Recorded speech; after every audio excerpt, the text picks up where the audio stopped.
Huwag yung kayong magkadisgrasyahan tayo niyan. Sinasabi ko madidisgrasya kayo. At madidisgrasya kayo. Hindi ako urong dito. And I said, I would stake my honor, my life, and even the presidency.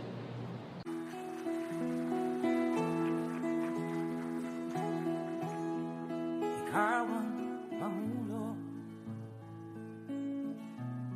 para sa pagbabago. Sawa na ang You may now be seated. Good afternoon. We shall now proceed to the signing of the President into law, a priority administration measure that will provide official identification for every citizen of the Republic and shall serve as an economic and social tool towards the attainment of a progressive society. This is an act establishing the Philippine Identification System. Republic Act number 11055 is based on Senate Bill number 1738 and House Bill 6221 entitled An Act Establishing the Philippine Identification System. On the part of the House of Representatives, the bill was sponsored by the House Committees on Population and Family Relations Chairperson Sol Aragones and Appropriations Chairperson Carlo Alexio Nograles. It is authored by Representative Feliciano Belmonte and Speaker Gloria Macapagal Arroyo, other members of the House of Representatives as co-authors, and the members of the Committee on Population and Family Relations and Appropriations. Also co-sponsors and members of the Bicameral Conference Committee are Speaker Gloria Macapagal Arroyo, Representatives Sol Aragones, Arnolfo Teves, Robert Barbers, Dakila Carlo Cua, Alfredo Garbin, and Xavier Jesus Romualdo. On the part of the Senate, the measure was sponsored by the chairpersons of the following Senate committees: on Justice and Human Rights, Senator Richard Gordon; on Finance, Senator Lauren Legarda; on Public Information and Mass Media, Senator Grace Poe; and on Subcommittee on Justice, Senator Fanpilo Lacson. Also co-sponsors and members of the Bicameral Conference Committee are Senators Panpilo Lacson, Gregorio Onasan, Joel Villanueva, Sherwin Gatchalian, Franklin Drilon, J.B. Hercito, Juan Edgardo Angara, and Emmanuel D. Pacquiao.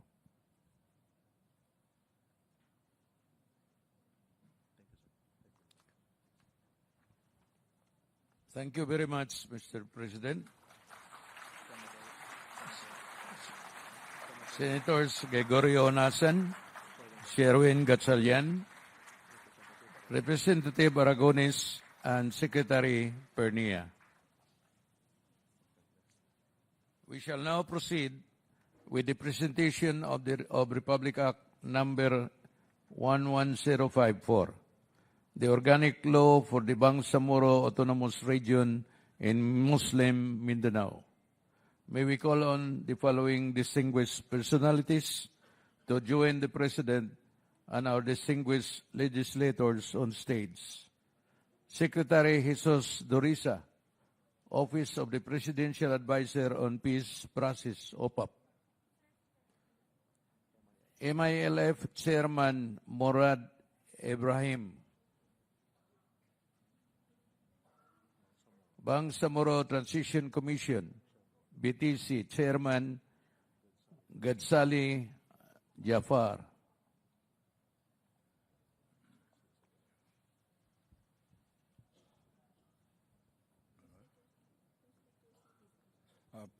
Please take your seats.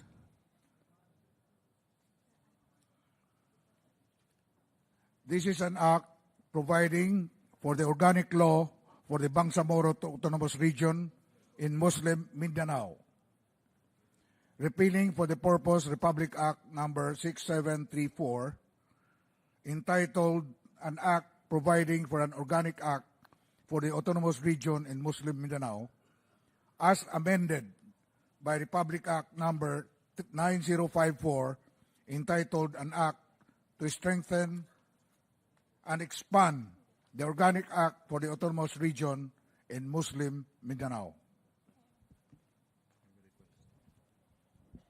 May we request our President, Rodrigo Roa Duterte, to hand over the Bangsamoro Organic Law to MILF Chairman Murad Ibrahim.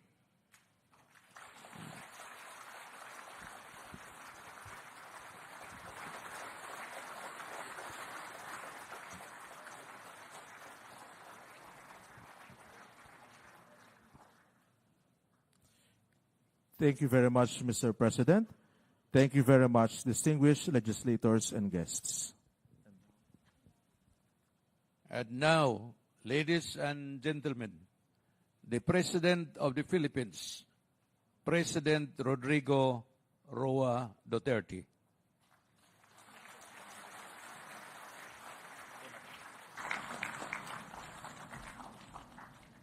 Ano yung bullpen? Ang bullpen. Akin na yan.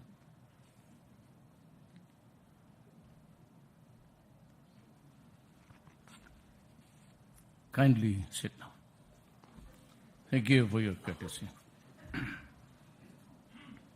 Today, I am proud to present to the Filipino people two monumental legislative measures that will not just impact peace and order and national security, but also chart a future where every Filipino, regardless of ethnicity, culture, or religious affiliation, can enjoy the freedom that this nation proudly stands.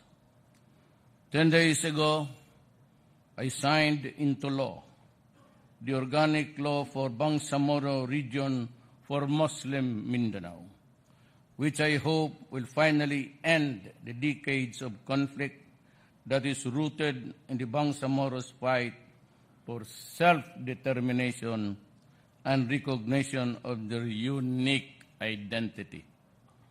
Today, I also signed the Philippine Identification System Act, a measure that will establish a single national identification system that will promote good governance, enhance governmental transactions, and create a more conducive environment for trade and commerce to thrive. I thank former Senate President Pimentel and former Speaker Alvarez, as well as the Senate President Soto and Speaker Arroyo for supporting my administration's legislative agenda.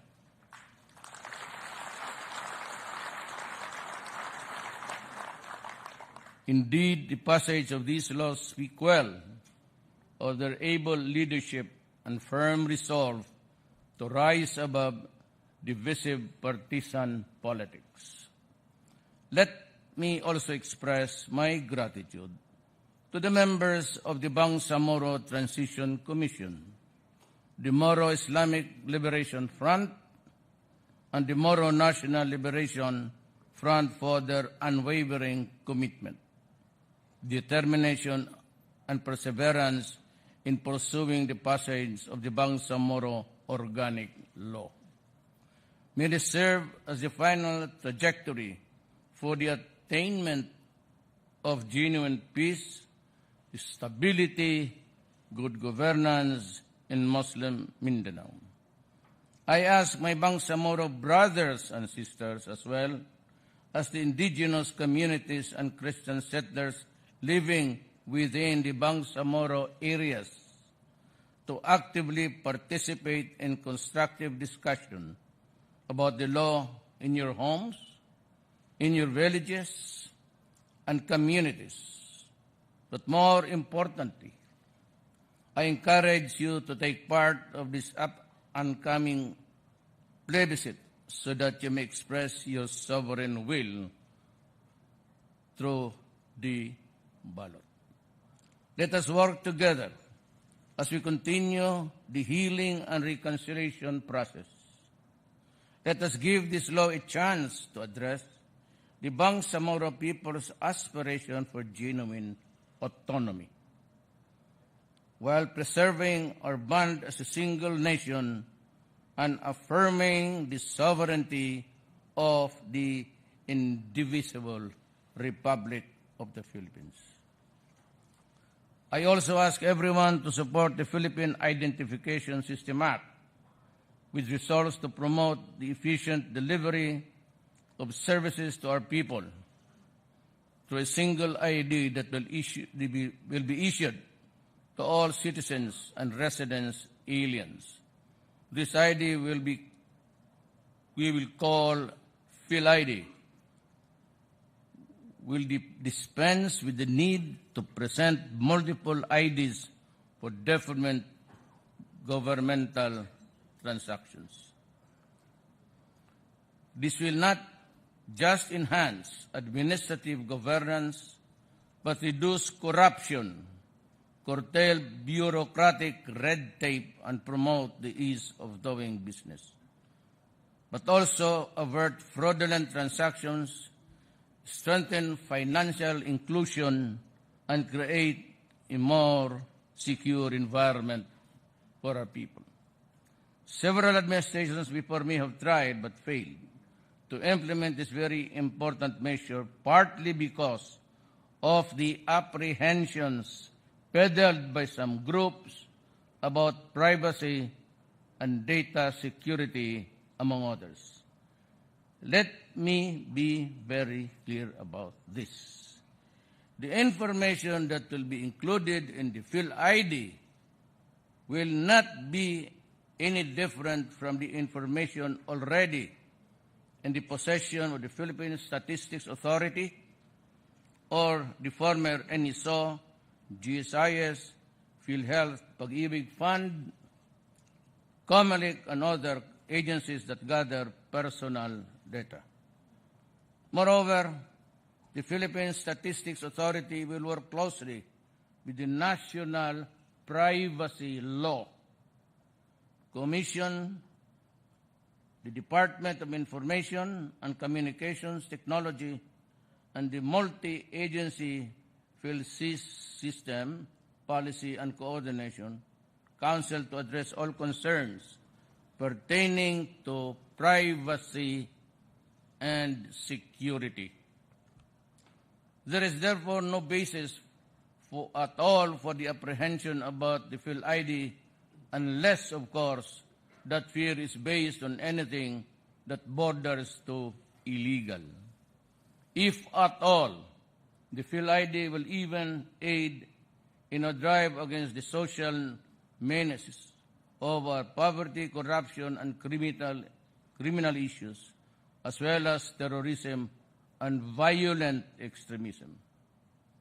In closing, I ask everyone to join me as we decisively implement measures that will create an environment where our people's concern will no longer be centered on their safety and security, but on charting a future they can be proudly bequeath to the succeeding generations.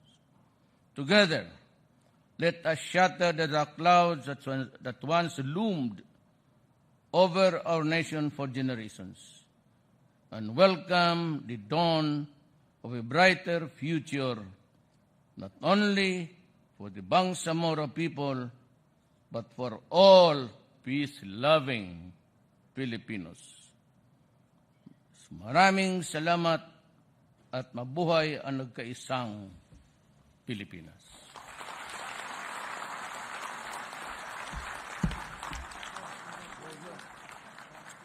Thank you so much, Mr. President.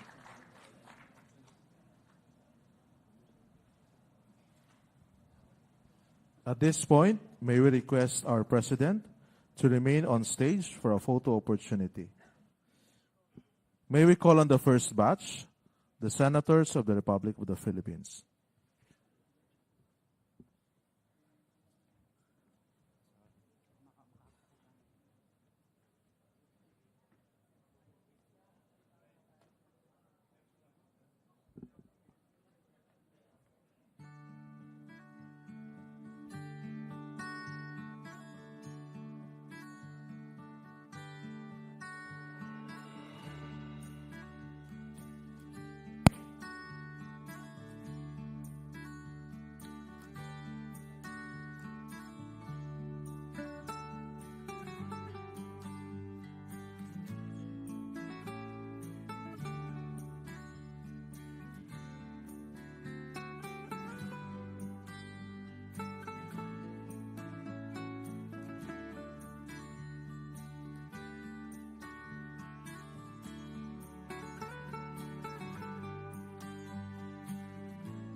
Thank you very much, our distinguished senators.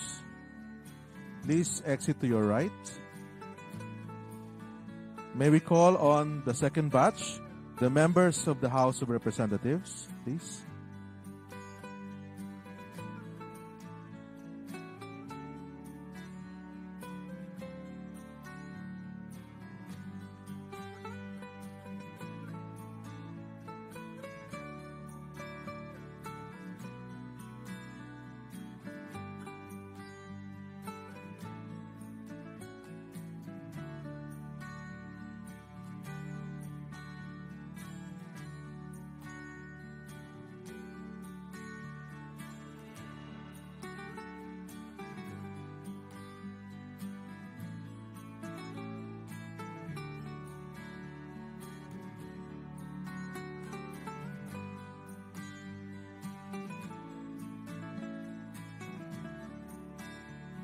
Please prepare Batch 3, concerned agencies involved in the Philippine Identification System Act. PED.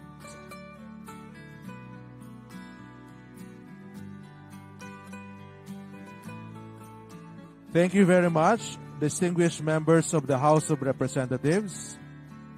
Please exit to your right.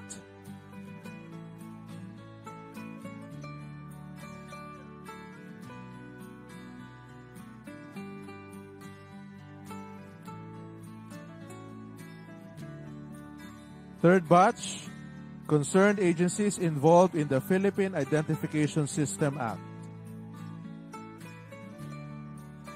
Please prepare fourth batch, concerned agencies involved in the Bangsamoro peace process.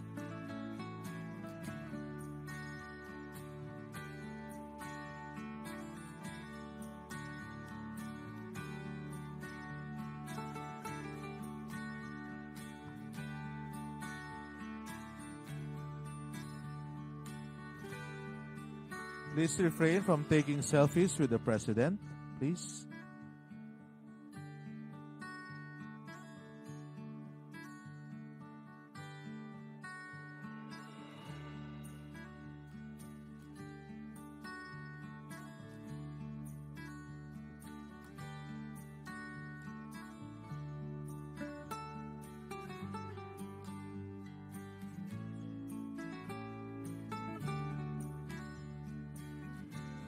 Thank you very much. Please exit to your right. Now, on the concerned agencies involved in the Bangsamoro peace process, please come up the stage. And please prepare the fifth batch, the other group on the Bangsamoro peace process.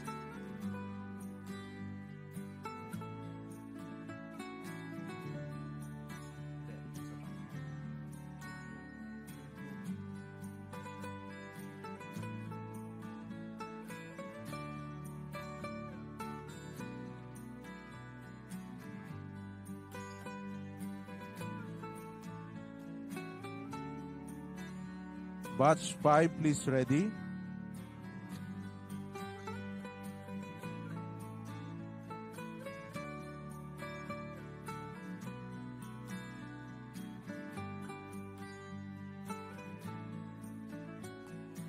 Thank you very much. Please exit to your right.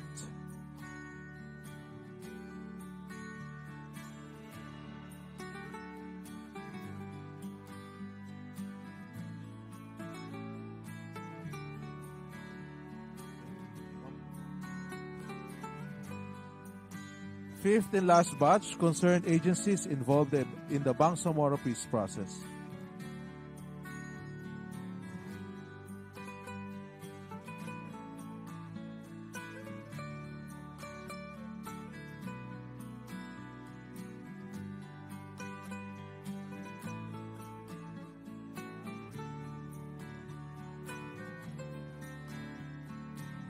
Please be seated.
Thank you very much.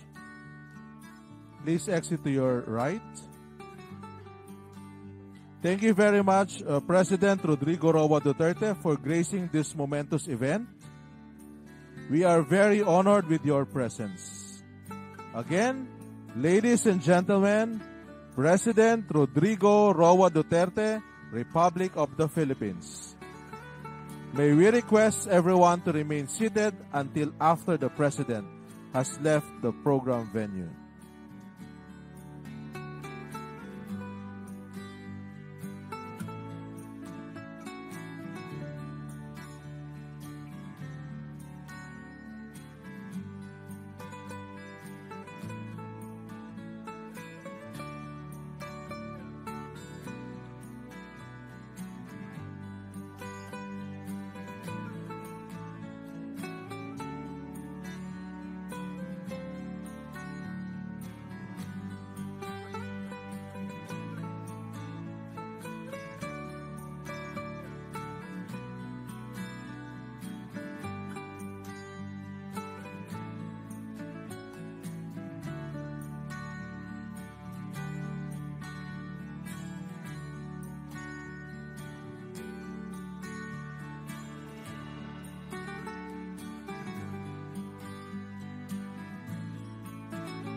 Again, may we request everyone to please remain seated until after the President has left the program venue.